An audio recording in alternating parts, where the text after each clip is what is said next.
नमस्कार, आप देख रहे हैं एनडीटीवी। रात के 8 बज चुके हैं। हमारे खास कार्यक्रम प्रदेश का प्रश्न के साथ मैं हूं अनंत भट्ट। कार्यक्रम में आज बात होगी उस बिल की जिसे लेकर दिल्ली से भोपाल तक का सियासी पारा गरमाया हुआ है, और वो बिल है विकसित भारत जी रामजी विधेयक। देश की सबसे बड़ी पंचायत में इसे लेकर खूब सियासी उबाल देखा गया। संसद के भीतर और बाहर विरोध के स्वर उठे। मध्य प्रदेश विधानसभा में भी बिल को लेकर सियासी पारा चढ़ गया। कांग्रेस बिल को लेकर जोरदार मुखालफत कर रही है। बीजेपी भी पलटवार में पीछे नहीं है। कांग्रेस कह रही है कि विधेयक के जरिए महात्मा गांधी का अपमान किया जा रहा है, और बीजेपी कह रही है वो तो बापू के सपनों को पूरा करने के लिए बिल लाई है। मतलब दोनों तरफ तीखे स्वर हैं। तो इसी मुद्दे पर आज हम विस्तार से बात करेंगे। खास मेहमानों का पैनल हमारे साथ मौजूद रहेगा, लेकिन चर्चा की शुरुआत करें उससे पहले ये रिपोर्ट आपको दिखाते हैं।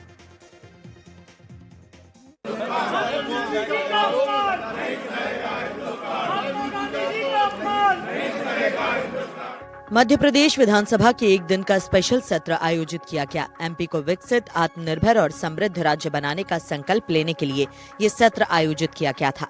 लेकिन सत्र से पहले मनरेगा का नाम बदलने को लेकर जमकर हंगामा हुआ। सत्र से पहले कांग्रेस विधायकों ने नारेबाजी की और इसे महात्मा गांधी का अपमान बताया। एक बार फिर से आज कांग्रेस ने विशेष सत्र के पहले यहाँ पर मोर्चा खोल दिया है। विधानसभा की तस्वीरें आपको दिखा रहे हैं, जहाँ पर आप देखेंगे कि उनका ये कहना है कि महात्मा गांधी का अपमान नहीं सहेगा हिंदुस्तान। और इसी नारे के साथ आज यहाँ पर कांग्रेस द्वारा प्रदर्शन किया जा रहा है। गांधी प्रतिमा के नीचे ही सब एकत्रित है और यहाँ पर सभी एकजुट होकर प्रदर्शन कर रहे हैं, नारेबाजी कर रहे हैं। कांग्रेस ने बीजेपी सरकार पर महात्मा गांधी का अपमान करने का आरोप लगाया। साथ ही मनरेगा का नाम बदलने पर आपत्ति जताई। जिस प्रकार से मनरेगा को सरकार ने नाम बदला, केंद्र सरकार ने क्यों बदला, क्या कारण है? क्या आप क्या गरीबों को रोजगार नहीं देना चाहते हो? क्या महात्मा गांधी इस देश में पूजे जाते हैं? क्या उनका अपमान नहीं है? क्या महात्मा गांधी के राज्य में रहने वाले प्रधानमंत्री चरखा चलाने का नौटंकी करते, लेकिन महात्मा गांधी का अपमान करते? वहीं बीजेपी ने कांग्रेस पर राम के नाम से एलर्जी होने का आरोप लगाया और कांग्रेस पर महात्मा गांधी के नाम का इस्तेमाल करने का भी आरोप लगाया। ये दुनिया जानती है कि अगर महात्मा गांधी जी के राम राज की सही कल्पना को जमीन पर उतारने का किसी ने काम किया है तो वो भारत के प्रधानमंत्री नरेंद्र मोदी जी ने किया है। इसलिए हमने अयोध्या में राम मंदिर का निर्माण किया, इसलिए गरीब के पक्के मकान बनाने का काम किया, इसलिए हमने गरीब के इलाज के लिए 5 लाख रुपए की आयुष्मान कार्ड देने का काम किया, इसलिए अन्नदाता किसान का हमने सम्मान किया, क्योंकि गांधी जी चाहते थे सबका सम्मान हो, सबका साथ हो, सबका विकास हो। और यही काम नरेंद्र मोदी जी सरकार कर रही है। कांग्रेस को राम से एलर्जी है, इसलिए विरोध कर रही है। हमको कांग्रेस की तारीफ की आवश्यकता ही नहीं है। ये वही कांग्रेस है। हम इसका चाल चरित्र आचरण कैसे भूल जाते हैं। इसने सुप्रीम कोर्ट में शपथ पत्र देकर कहा था कि राम जी तो इस देश में हुए ही नहीं, वो तो काल्पनिक पात्र हैं। तो ऐसी कांग्रेस की राजी नाराजी से इस देश को कोई फर्क नहीं पड़ता। नाम बदलने पर जहां कांग्रेस बापू के अपमान का आरोप लगा रही है, तो वहीं बीजेपी इसे बापू के सम्मान से जोड़ रही है। सवाल यह है कि आखिर नाम बदलने पर आपत्ति क्या है। साथ ही सवाल ये भी है कि आखिर नाम बदलने की जरूरत क्या है। भोपाल से एनडीटीवी के लिए अनुराग द्वारी और निहारिका शर्मा की रिपोर्ट।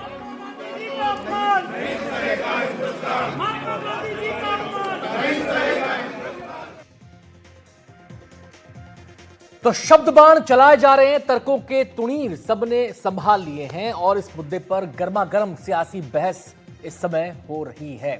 एक तरफ गांधी हैं, एक तरफ राम हैं, एक तरफ गांधी के सपनों का भारत है, दूसरी तरफ गांधी के राम राज्य की कल्पना की बात यहां पर की जा रही है। कांग्रेस कह रही है कि गांधी का अपमान हो रहा है। इसमें दो बातें हैं कि मसला केवल नाम बदलने का है, या फिर बिल के जो मेरिट्स हैं या फिर बिल के जो प्रावधान हैं उनको लेकर भी कोई आपत्ति विपत्ति दर्ज कराई जा रही। तमाम पहलुओं पर चर्चा होगी। हमारे साथ खास मेहमानों का पैनल हमारे साथ जुड़ चुका है। सचिन सक्सेना प्रवक्ता बीजेपी के हमारे साथ चर्चा में शामिल रहेंगे। डॉक्टर विक्रम चौधरी प्रवक्ता कांग्रेस के हमारे साथ चर्चा में मौजूद रहेंगे। धनंजय प्रताप सिंह भी हमारे साथ जुड़ गए हैं, वरिष्ठ पत्रकार। सुरेश शर्मा राजनीतिक विश्लेषक भी हमारे साथ जुड़ चुके हैं। सभी मेहमानों का बहुत बहुत स्वागत है। सभी को मेरा नमस्कार। और सबसे पहले मैं रुख करना चाहूंगा सचिन सक्सेना जी का, क्योंकि सवाल सरकार से पूछे जा रहे हैं, सत्ताधारी पार्टी से पूछे जा रहे हैं। सर, सवाल पहला इसमें अहम यह है कि नाम बदलने की जरूरत क्यों पड़ी? आप कह रहे हैं कि हम तो प्रावधान भी बदल रहे हैं, क्या बिना नाम बदले प्रावधान नहीं बदले जा सकते थे? देखिए रंजीत, सर्वप्रथम आपको और आपके माध्यम से आपके सभी दर्शकों को मेरा बहुत नमस्कार। मेरे को पैनलिस्ट विक्रम जी, सुरेश जी और धनंजय जी को भी मेरा बहुत बहुत प्रणाम। देखिए, विषय ये नहीं कि नाम बदल रहे या नहीं बदल रहे हैं, क्योंकि पूरी योजना नए कलेवर में आ रही, अधिक से अधिक लोगों को उसका लाभ मिल सके, हम लोग उस दिशा में कार्य कर रहे हैं। आपने देखा, आपको पता है, सभी को पता है कि 100 दिन का पहले कार्य दिवस हुआ करता था, वो 125 दिन बढ़ा दिए गए हैं। नाम से समस्या नहीं है इनको, इनको समस्या ये है कि इसमें राम क्यों आ रहा है, तो राम के नाम से समस्या है। गांधी जी का नाम हट रहा है, ये समस्या नहीं है, क्योंकि इन्हें जब नाम का विरोध कर रहे तो व्यक्तिशः मेरी बात को न लिया जाए, लेकिन जब इंटरनल माइनर सोनिया गांधी हो जाती है तब इनको समस्या नहीं होती है। जब एक रेहान वाड्रा, जब रेहान गांधी हो जाती है तब इनको समस्या नहीं होती है। जब नेहरू रोजगार योजना में से नेहरू जी का नाम हटा दिया जाता तब उनका अपमान नहीं होता है। वंदे मातरम पर जब बहस होती है और वंदे मातरम का ये लोग उल्लेख नहीं करना चाहते, उसके विपक्ष में कहीं ना कहीं खड़े होते हैं। सचिन जी, ट्रैक पे आ जाइए, ट्रैक पे आ जाइए सर, मेरी गुजारिश है आपसे। हाँ, जिस मुद्दे पर चर्चा उसी पे केंद्रित रहें। देखिए आनंद जी, मैं सिर्फ ये बताना चाह रहा हूं कि कांग्रेस का जो चेहरा है वो दो मुखी चेहरा है। उनको नाम से तकलीफ इसलिए नहीं है कि महात्मा गांधी का नाम हट गया, उनको नाम से तकलीफ इसलिए है कि उसमें राम का नाम आ गया है। चलिए, तुरंत मैं प्रतिक्रिया लेता हूं डॉक्टर विक्रम चौधरी से। आपने कहा कि महात्मा गांधी का नाम हटने से तकलीफ नहीं है, तकलीफ है राम का नाम आने से। विक्रम चौधरी जी, प्रतिक्रिया आपकी। और मेरा सवाल इससे जुड़ा, एक तो आप सचिन जी पर प्रतिक्रिया दे दीजिए, और दूसरा मेरा सवाल इससे जुड़ा कि आपको नाम बदलने से ही केवल दिक्कत है या फिर बिल के प्रावधानों को लेकर भी प्रॉब्लम है? नाम बदलना राजनीतिक कदाचार की श्रेणी में आता है। ये पूरा जो मसला है, ये राजनीतिक दुर्भावना और राजनीतिक दोगलेपन का एक बहुत बड़ा उदाहरण है। आप याद करिए, संभवतः 2015 था, तब नरेंद्र मोदी ने कहा था कि ये विफलता का स्मारक है। आप मुझे बताइए कि कोई व्यक्ति कितना निर्लज्ज और कोई दल कितना शर्महीन हो सकता है। विक्रम जी, देखिए, गुजारिश मेरी आपसे गुजारिश है, प्लीज सर, आपकी बात सुनी जाएगी, लेकिन शब्दों की मर्यादा रखें। इस शो में कोई भी अमर्यादित शब्द मुझे कबूल नहीं है, इस पर मैं घनघोर आपत्ति जताता हूं। अपनी बात कहिए, क्रिटिसाइज करना क्रिटिसाइज कीजिए, आलोचना करनी है आलोचना कीजिए, लेकिन भाषा की मर्यादा का ख्याल रखिए सर। मेरी आपसे हाथ जोड़कर गुजारिश है, अपनी बात जारी रखें। मैं प्रधानमंत्री महोदय के शब्दों को दोहरा रहा हूं कि जिस योजना को राजनीतिक विफलता कहा गया और विफलता का स्मारक कहा गया, अब वो वही राजनीतिक सहारा बन रही है। तो आप ही बता दीजिए कि ऐसे दोहरे मानदंड को आप किन शब्दों से पुरस्कृत करेंगे। अब मैं आता हूं इस योजना के बारे में। सबसे पहले तो ये सचिन जी जिसको योजना कह रहे हैं, मुझे ये स्पष्ट करें कि ये योजना है अथवा अधिनियम। अधिनियम अलग चीज होती है, योजना अलग चीज होती है। ये फुल फ्लैश एक्ट है जो हमने इसको डिमांड बेस बनाया था। मतलब ये आदमी का एक अधिकार है कि यदि वो सरकार से 100 दिन की योजना मांगता है तो इस अधिनियम के तहत सारी संस्थाएं उसको 100 दिन का रोजगार देने के लिए बाध्य हैं। एक बार जी, अब इन्होंने इसको बजट ड्रिवन बना दिया, मतलब बजट पे आधारित बना दिया है। क्या इसमें ये प्रावधान हटाया है कि जोड़ा है, ये पहले सचिन जी स्पष्ट करें कि अब ये बजट के अनुरूप आदमी को रोजगार दिलाएगी या उसके अधिकार के तहत उसको रोजगार दिलाएगी जी। अब इसमें 60 और 40 के रेशियो की भी बात की गई है। तो 60 और 40 का रेशियो उस समय, हमारे समय में इस योजना का पूरा भार जो है केंद्र सरकार उठाती थी। इसमें जो सामग्री लगती थी उसमें 50 और 75 का रेशियो होता था। अब इन्होंने 40%, मतलब लगभग आधा भार जो है राज्यों पे डाल दिया। ऐसे राज्य जो जिनकी आर्थिक स्थिति अच्छी है वो तो ठीक है, लेकिन मध्य प्रदेश जो राज्य है जो बार बार कर्ज लेके अपनी तनख्वाह भी नहीं दे पा रहा है, ऐसे राज्य को 40% का बोझ डालना ऐसा क्यों है?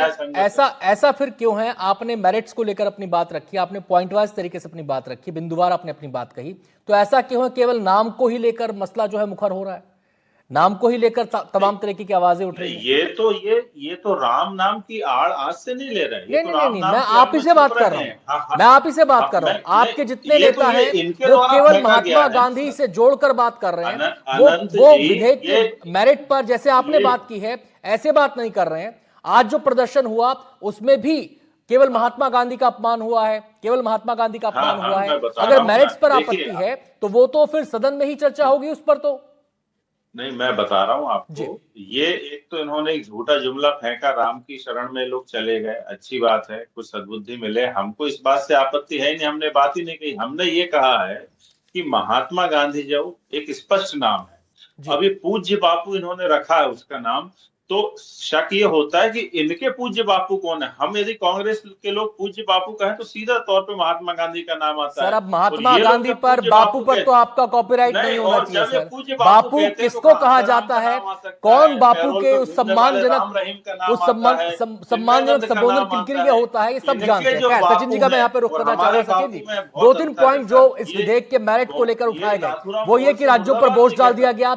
जो एक गारंटेड अधिकार था कानून के तहत उसको लेकर भी जी, क्वेश्चन मार्क लगा रहे हैं यहाँ पर ही। हाँ, तो ये बता नहीं पा रहे, ये योजना योजना कह रहे हैं, जबकि हमने इसको एक्ट जी बनाया था, सर अधिनियम सचिन जी को योजना बोलने बहुत दीजिए। अंतर है। जी, मुझे आपकी आवाज क्लियर एक बार रिपीट करेंगे? जी मेरा सवाल ये, इन्होंने 3-4 पॉइंट उठाए हैं विधेयक के प्रावधानों को लेकर। पहला प्रावधान इनका ये, पहला प्रावधान जिस पर आपत्ति है कि 60-40 का रेशो कर दिया गया, पहले 100% केंद्र सरकार वहन करता था। दूसरी बात इन्होंने ये इस पर आपत्ति जताई है कि जो पहले अधिकार था, कानूनी गारंटी थी उस अधिकार की, उसको धूमिल किया जा रहा है इस विधेयक के जरिए। जरा इन बातों का जवाब दे दीजिए। नहीं आनंद जी, देखिए बहुत स्पष्ट है कि इसमें जो चेंज जो किया गया है, ठीक है, आप कह रहे हैं कि रेशियो 100% पहले केंद्र का हुआ था, 90-10 का हुआ करता था पहले भी, अब 60-40 का वो हो गया है।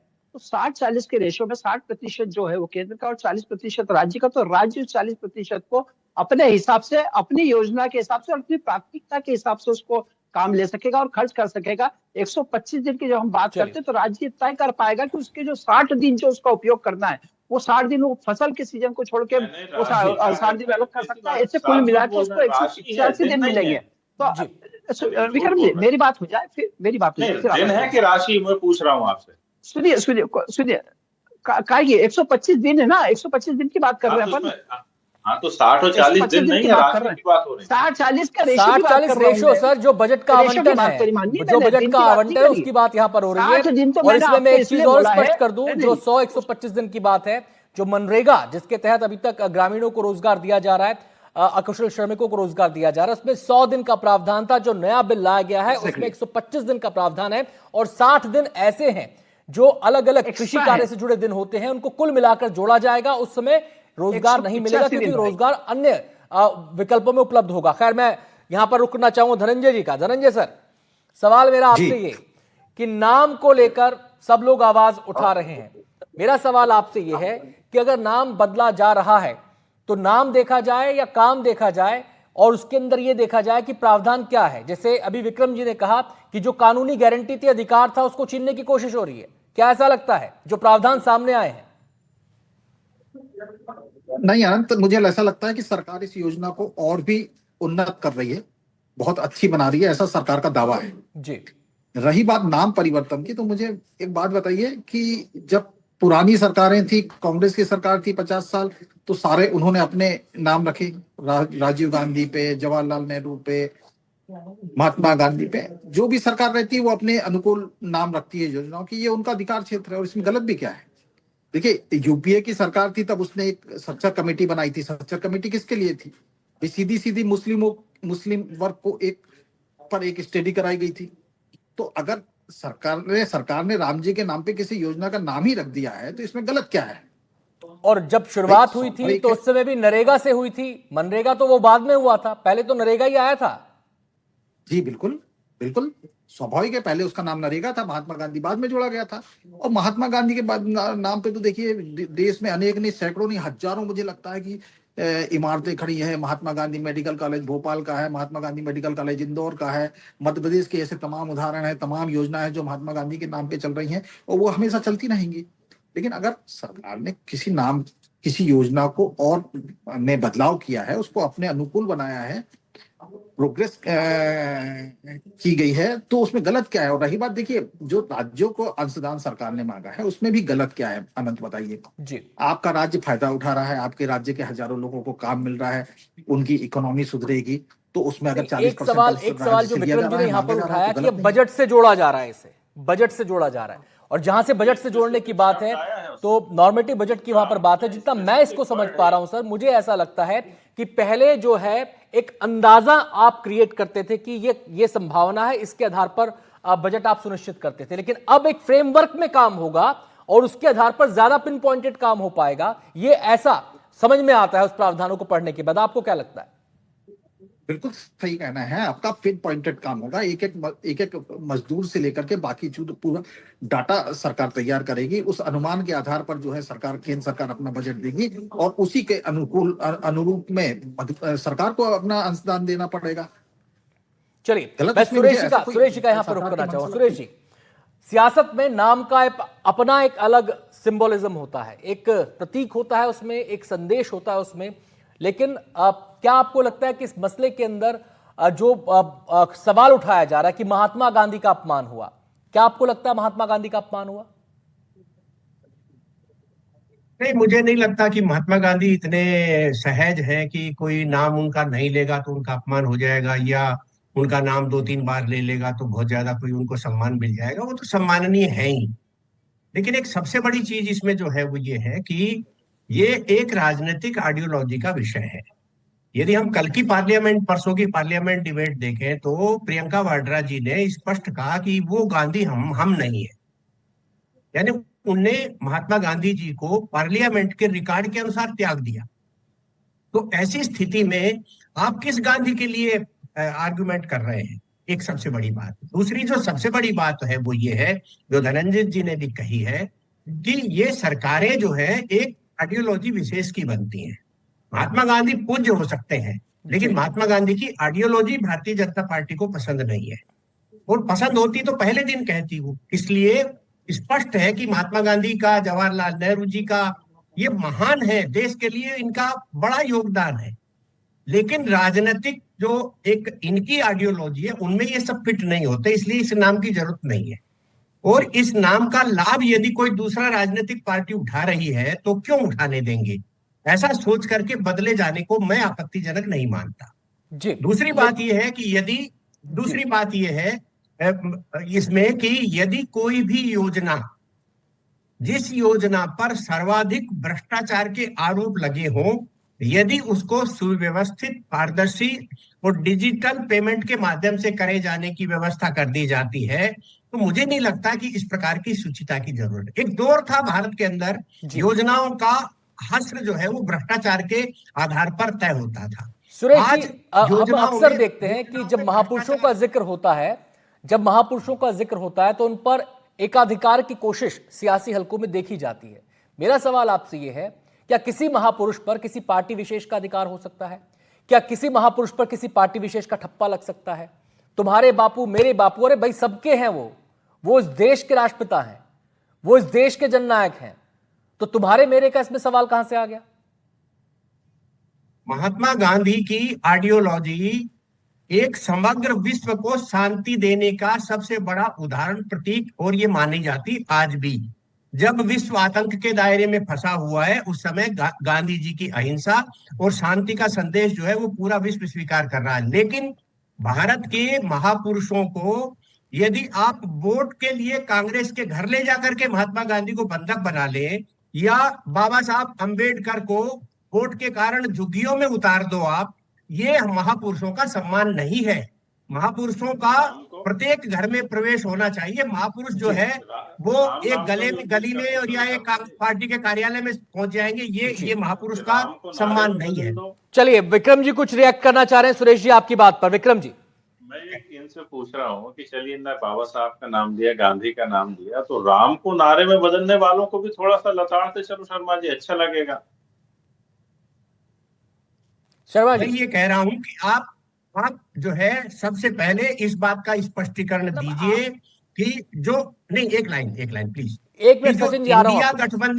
इंडिया गठबंधन जो आपने बनाया है वो क्या इंडिया है या उसका एक अलग नाम है, INDIA शॉर्ट फॉर्म लिया गया है? यहाँ भी जो योजना है वो योजना का नाम जी राम जी नहीं है, वो गारंटी फॉर रोजगार एंड आजीविका मिशन ग्रामीण है। आप उसको राम जी कहने वालों को की तरफ देखते क्यों हैं? आप उस योजना का पूरा नाम लीजिए ना। आप वो ये कह रहे हैं, आप अपना कहिए। इसलिए इसलिए सोच हमने ये नाम ले हमारा रहे हैं सवाल तो भी आप नहीं इंडिया था। इंडिया कहना बंद चलिए करिए। सचिन जी कुछ रिएक्ट करना चाह रहे हैं। हमारा सचिन जी, सवाल सचिन जी, सचिन जी, जी, सचिन जी। बस मैं आपको यही बताना चाह रहा था। सुरेश शर्मा जी का निश्चित रूप से अपना एक आकलन हो सकता है, मैं उस पर बाद में आता हूँ, लेकिन माननीय विक्रम जी ने ऐसे एक शब्द सुरेश जी को रोक के कहा कि राम जी पर भी कुछ कह देते, मतलब तकलीफ राम जी से ही है, उनको ये स्पष्ट हो गया। दूसरी कतई बात पे नहीं, मैं आता हूँ। वो तो शर्मा नहीं जी नहीं को नहीं, एक विक्रम जी, शब्द विक्रम बोल जी, देता था, मेरी बात कोई होने देखिए। दीजिए, मैं आपके बीच में नहीं बोल रहा ना, मेरी बात होने दीजिए, मेरी बात होने दीजिए। दूसरी बात, जो सुरेश शर्मा जी ने भाजपा के आइडियोलॉजी को लेकर जो बात की, तो मैं थोड़ा आंशिक रूप से असहमति उससे रखता हूँ। गांधी जी के विचारों को अगर किसी ने विस्तार दिया तो भारतीय जनता पार्टी की सरकार ने विस्तार दिया है। वो स्वच्छ भारत अभियान हो, वो खादी को लेकर भारतीय जनता पार्टी की सरकार में खादी में 4 गुना वृद्धि हुई खरीदी में, ग्राम स्वराज की बात हो या फिर स्वदेशी की बात हो, ये वो सारी चीजें जो कहीं ना कहीं भारतीय जनता पार्टी की सरकार ने इनको आगे बढ़ाया है। और गांधी जी का जो राम राज्य का सपना था, उसको अगर साकार करने किसी ने काम किया है तो भारतीय जनता पार्टी की सरकार ने किया है। इसलिए मेरी थोड़ी सी आंशिक असहमति सुरेश जी की बात से है। जी। बाकी अब कंटिन्यू करें। चलिए, आपने अपनी बात कह दी। धनंजय जी कुछ कहना चाह रहे हैं। धनंजय जी, आपका पॉइंट क्या है? हाँ अनंत, दरअसल मैं डॉक्टर विक्रम चौधरी जी की बात सुन रहा था। चौधरी जी के साथ मैं कई डिबेट में शामिल हुआ, वो अच्छे विद्वान व्यक्ति हैं। लेकिन मैं हमेशा कहता हूं, देखिए, जिस किसी भी लोकतंत्र में अगर विपक्ष कमजोर होगा तो ये बड़ा दुर्भाग्यजनक होता है, और हम चाहते हैं कि विपक्ष मजबूत हो। चौधरी जी को भी स्वयं और पार्टी को भी ये बात समझानी चाहिए कि देश की नब्ज कांग्रेस पहचानना भूल जाती है हर गंभीर मौकों पर। देखो, जब राम मंदिर का शिलान्यास हो रहा था, राम मंदिर में प्राण प्रतिष्ठा होनी थी, तब कांग्रेस ने स्टैंड बदल दिया था। बाद में उन्होंने अपने स्टैंड में सुधार किया। तो मुझे ऐसा लगता है कि ये जो भावनात्मक, क्या हम कहेंगे, देखिए, हम सनातनी हैं, भगवान श्री राम हमारे आराध्य हैं, तो जब ऐसे मौके आते हैं तो कांग्रेस की लीडरशिप को इस बात पे विचार करना चाहिए कि देश का बहुसंख्यक वर्ग क्या चाहता है। जी। कभी भी, जब भी मैंने देखा महत्वपूर्ण मुद्दे आते हैं तो कांग्रेस डिरेल कर जाती है। चलिए, वो तो सर कांग्रेस की जो लीडरशिप है वो उस पर विचार करती ही है। उनका अपना एक थिंक टैंक है, उनकी अपनी एक सोच है, उनकी अपनी एक रणनीति है, उसमें तो हम कोई दखल अंदाजी कर ही नहीं सकते। लेकिन आज जिस मुद्दे पर चर्चा हो रही है, हम विक्रम जी का यहाँ पर रुख करना चाहेंगे। विक्रम जी, मेरा सवाल आपसे ये है कि एक ऐसी योजना जिसमें महात्मा गांधी का नाम शामिल हो, अभी जैसे सुरेश जी ने जिक्र किया कि सबसे ज्यादा आरोप भ्रष्टाचार के इसी योजना पर लगे थे, एक ऐसी योजना जिसमें महात्मा गांधी का नाम शामिल हो लेकिन उसमें भ्रष्टाचार हो रहा हो, उसके मुकाबले एक ऐसी योजना जो महात्मा गांधी के जो ग्रामीण को लेकर, जो गांव को लेकर उनका सपना था, उसको पूरा करे लेकिन उसमें नाम शामिल ना हो, एक निगरानी तंत्र विकसित किया जाए, एक दिशा में कार्य किया जाए और जो छोटे छोटे लूप होल्स हैं उनको भरा जाए, कौन सा बेटर ऑप्शन है? मैंने पहले ही आपसे कहा कि ये दुर्भावनावश हो रहा है। आप कोई नई योजना किसी के भी नाम पे शुरू कर दो, हमें कोई आपत्ति नहीं है, क्योंकि हमारी योजना है। आप नाम बदलते हो तो हमारा जो आपत्ति है वह स्वाभाविक है। चाहे वो जीएसटी का मसला हो, चाहे भारत पाकिस्तान संबंध हो, चाहे नोटबंदी हो, तमाम बातें हैं कि हमने यही कहा कि आप एक नई योजना लागू करिए। अब जैसे केंद्रीय विद्यालयों का नाम पीएमश्री कर दिया, अरे आप एक नई विद्यालय की चयन शुरू करते और उसका नाम रख देते तो हमें कोई आपत्ति नहीं थी। मध्य प्रदेश में संदीपनी नाम के स्कूल शुरू हुए तो हमने कोई आपत्ति दर्ज की। अब देखिए, ये उनका मौलिक प्रयोग था। फिर यहाँ पर हमारी की बात आ रही है, वो योजना भारत देश की है, वो योजना भारत सरकार की है। उस समय प्रधानमंत्री मनमोहन सिंह थे, प्रधानमंत्री वो हमारे थे, प्रधानमंत्री वो पूरे देश के थे। तो ये क्यों नहीं समझते उस बात को कि वो उनके, हम सबके प्रधानमंत्री थे और सब हम सबके प्रधानमंत्री ने एक योजना। सुरेश शर्मा जी कुछ रिएक्ट करना चाह रहे हैं आपकी बात पर। सुरेश जी, मैं ये कहना चाहता हूं कि कांग्रेस ने पिछले 3 चुनाव देख लिए, 2 चुनाव में उन्हें नेता प्रतिपक्ष के लायक जनता ने नहीं माना। इस बार उन्हें जनता ने नेता प्रतिपक्ष दिया है। उनको ये भ्रम निकाल देना चाहिए कि अब देश में उनकी सरकार है या उनकी आइडियोलॉजी की सरकार है। इसलिए ये सब चीजें छोड़ दे कि मैंने योजना बनाई थी, हमारी योजना है। कोई आपकी व्यक्तिगत योजना नहीं है। जिन कारणों से आपने योजना बनाई थी वो समय था, उसकी जरूरत थी। आज जिस प्रकार की योजनाएं बन रही है आज की जरूरत है। आपके जमाने में इंडस्ट्री डालने की टेक्नोलॉजी नहीं थी, इसलिए आपने नौकरी का जो है एक तरीका अपनाया। अब जो है टेक्नोलॉजी आ गई, इसलिए नौकरियों से बाहर निकाल करके रोजगार की ओर ले जा रहे हैं। तो ये समय समय की विकसित भारत होता जा रहा है, उस प्रकार की योजनाएं बन रही है। तो आप ये दिमाग से निकालने की कोशिश करिए और जनता की मानसिकता के अनुरूप अपनी मानसिकता बनाएंगे। मुझे लगता है ये ज्यादा बेहतर है। इस बात में कोई लेना देना नहीं है कि गांधी जी देते हैं। जी जी हम नेतृत्व आता हूं देते सर, हैं धनंजय जी का मैं यहाँ पे रुक करना चाहूँ। धनंजय जी, एक अहम बात सुरेश जी ने यहाँ पर बोली कि जरूरत समय के हिसाब से तय की जाती है। समय की डिमांड उस समय क्या थी, उस समय वो निश्चित किया गया। आज समय की डिमांड क्या है? आज समय की डिमांड ये है कि तकनीक का और ग्रामीण विकास का, और जो एक देश मिशन के साथ चल रहा है 2047 तक विकसित भारत के लक्ष्य को लेकर, उसमें कहीं ना कहीं समन्वय होना चाहिए, उसमें कहीं ना कहीं एकीकरण होना चाहिए और उस दिशा में संगठित प्रयास होना चाहिए। उस लिहाज से अगर इस पैमाने पर आप तौलें तो विधेयक क्या उस दिशा में जाता हुआ नजर आता है? बिल्कुल आनंद जी, बात बिल्कुल सही है। देखिए 2004 में जब यूपीए सरकार आई थी तब उसने मनरेगा योजना बनाई थी, और मनरेगा योजना का खास उद्देश्य क्या था? ग्रामीण मजदूरों को ज्यादा से ज्यादा रोजगार मिले, और वो सारे काम हाथ से कराए जाते थे, मशीनों का किसी तरह से उपयोग नहीं होता था। लेकिन आज 20 साल बाद सब दौर बढ़ गया है, टेक्नोलॉजी अपग्रेड हो गई है। देखिए गांव की बड़ा सड़कें में बनाने में भी अगर हम मशीनों का उपयोग नहीं करेंगे तो वैसी सड़क नहीं बन पाती, वो बजट का कुल मिला के सदुपयोग नहीं हो पाता है। तो जब सरकार जिस मानसिकता के साथ इस योजना में सुधार कर रही है, मुझे लगता है ठीक है। देखिए मजदूरों को तो काम देने की ये सरकार भी गारंटी दे रही है। ये सरकार ने तो नहीं कहा कि हम मजदूरों को काम नहीं देंगे, लेकिन अगर टेक्नोलॉजी का उपयोग करके सरकार और गुणवत्तापूर्वक कार्य करना चाहती है तो हमको उसके अभी से उस पर संदेह नहीं करना चाहिए। चलिए सचिन जी, एक आखिरी कमेंट आपका। एक बड़ी चिंता जो इसको लेकर विपक्षी जाहिर कर रहे हैं वो ये है कि कहीं मजदूर के हाथ से काम ना चला जाए। 125 दिन की बात है लेकिन दिखावटी उसको कहा जा रहा है। कुछ विपक्षी दल इस सुर में भी बात कर रहे हैं। नहीं आनंद जी, ऐसा नहीं है। इस योजना के माध्यम से और अधिक पारदर्शिता आएगी।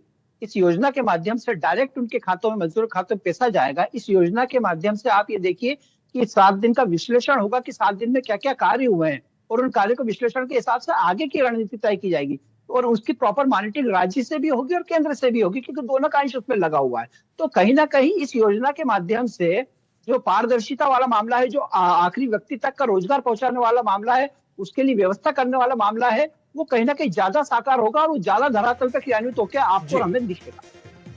बहुत बहुत शुक्रिया सचिन जी। विक्रम जी, आपका भी बहुत बहुत शुक्रिया। आप कुछ कहना चाह रहे हैं लेकिन सर समय इसकी इजाजत नहीं दे रहा मुझे। और सुरेश जी और धनंजय जी, सर आपका भी बहुत बहुत शुक्रिया हमारे साथ इस चर्चा में शामिल होने के लिए। कार्यक्रम में आज बस इतना ही, छोटा सा ब्रेक हम यहाँ पर ले रहे हैं, लेकिन आप हमारे साथ बने रहिए। खबरें ब्रेक के बाद भी जारी है।